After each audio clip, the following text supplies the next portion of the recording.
মোরা যদি ডানাওয়ালা পাখি হতাম, ওই মদিনা দেখার লাগে পড়ে যাইতাম।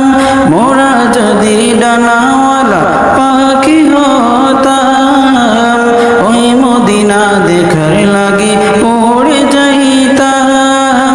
হৃদয় জোড়ে দেখতাম আমি নয়ন ভরে, দু জাহানের বাদশা নবী কামলিওয়ালা রে, দু জাহানের বাদশা নবী কামলিওয়ালা রে। আদি পিতা আদম যখন মুসিবতে পড়েন, মোদের নবীর উসিলাতে আল্লাহ কবুল করেন। আদি পিতা আদম যখন মুসিবতে পড়েন, মোদের নবীর উসিলাতে